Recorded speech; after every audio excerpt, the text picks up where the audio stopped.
Friends, welcome to my channel. Trust से related मुझे कुछ डाउट्स रिसीव हुए हैं कि डेप्रिसिएशन को आईटीआर 7 में कैसे शो करना है, उसका क्या ट्रीटमेंट होगा डेप्रिसिएशन ऑन फिक्स्ड एसेट। तो उसके लिए आज की वीडियो है। तो मैं आपको पहले प्रोविजन बताती हूँ कि सेक्शन 11 डेप्रिसिएशन को लेके क्या कहता है।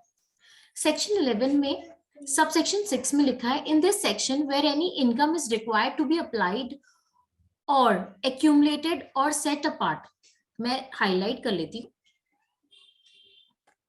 accumulated or set apart for application, then for such purpose the income shall be determined without any deduction or allowance by way of depreciation or otherwise in respect of any asset acquisition of which has been claimed as an application of income under this section in the same or any other previous year।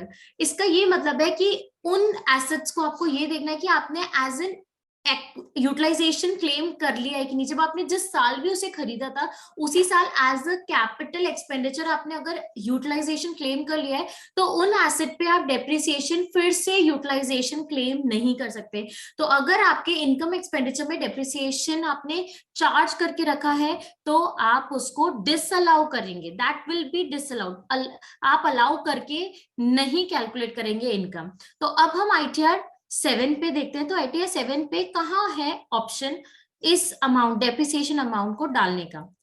तो जब आप specifically देखेंगे तो कहीं पे नहीं है। तो आपको शेड्यूल ईआर में रेवेन्यू एक्सपेंडिचर बताना है, जो कि मैंने अपने प्रीवियस आईटीआर 7 के वीडियोस में बताया था आप कैसे शेड्यूल ईआर फिल कर सकते हैं।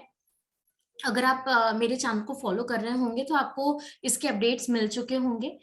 यहाँ पर सबसे पहला जो पॉइंट है ईआर शेड्यूल में वो है A, application for establishment and administrative expenses. ये हमें बताना पड़ता है, एडमिनिस्ट्रेटिव एक्सपेंसेस आप बताएंगे। देन उसके बाद बी में है application towards objective of trust और इंस्टीट्यूशन। ऑब्जेक्टिव से रिलेटेड जो आपके एक्सपेंसेस है आपको बी में बताना है। सी, ऑटोमेटिकली आपका कैलकुलेट हो जाएगा expenditure not allowed as application. इसमें आपको जितने भी एक्सपेंडिचर अलाउड नहीं होते हैं वो आपको बताना है अंडर सेक्शन 12AA और 12AB और 1023C में जो लिखे हैं, जैसे कि डोनेशंस। अगर आपने ट्रस्ट और इंस्टीट्यूशन जो कि रजिस्टर्ड अंडर सेक्शन 12AA और AB है, ये टुवर्ड्स कॉर्पस अगर आपने दिया है तो वो डिसअलाउड होता है। आपने दूसरे ट्रस्ट और इंस्टीट्यूशन को दिया है फॉर फॉर्मिंग कॉर्पस तो वो डोनेशन अलाउड, वो एक्सपेंडिचर अलाउड नहीं होता है एज एक्सपेंडिचर। वैसे ही कुछ कुछ है। यहाँ पर आपको लास्ट पॉइंट दिख रहा होगा एनी अदर डिसअलाउएबल एप्लीकेशन। तो यहाँ आपको डेप्रिसिएशन का अमाउंट डालना है क्योंकि स्पेसिफिकली कहीं पे भी नहीं है। तो expenditure not allowed as application में आप ये अमाउंट डालेंगे डेप्रिसिएशन का। और अगर बिजनेस से रिलेटेड आपके डेप्रिसिएशन मतलब फिक्स्ड एसेट है उससे रिलेटेड आप डेप्रिसिएशन क्लेम करें तो वो इनकम एक्सपेंडिचर में अलग से शो होगा। अदर सोर्सेज से रिलेटेड है तो अदर सोर्सेज में स्पेसिफिकली कॉलम दिया हुआ है, मैं आपको आईटीआर 7 भी बता देती हूँ। सबसे पहले डेप्रिसिएशन आपके बैलेंस शीट में आएगा जहां पर फिक्स्ड एसेट में आप ग्रॉस फिक्स्ड एसेट बताएंगे और वहीं से ही डेप्रिसिएशन माइनस करके नेट फिक्स्ड एसेट आएगा।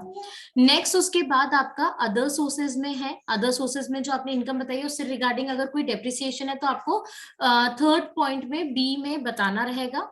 एंड उसके बाद आपके प्रॉफिट एंड लॉस अकाउंट में अगर आपने डेबिट करके रखा है डेप्रिसिएशन या कोई अमोर्टाइजेशन तो वहां आपको बताना है। तो अगर ट्रस्ट इंस्टीट्यूशन बिजनेस रन कर रहे हो उससे रिलेटेड डेप्रिसिएशन है तो वो इनकम एंड एक्सपेंडिचर में आपको बताना पड़ेगा। तो this is how you have to treat depreciation in ITR 7 in case of trust और institution registered under section 12AA और 1023C। तो होप आपको ये वीडियो हेल्पफुल लगा है तो प्लीज मेरे चैनल को सब्सक्राइब करें, इस वीडियो को लाइक करें। मैं ऐसी एजुकेशन वीडियो बनाती रहूंगी। Thank you.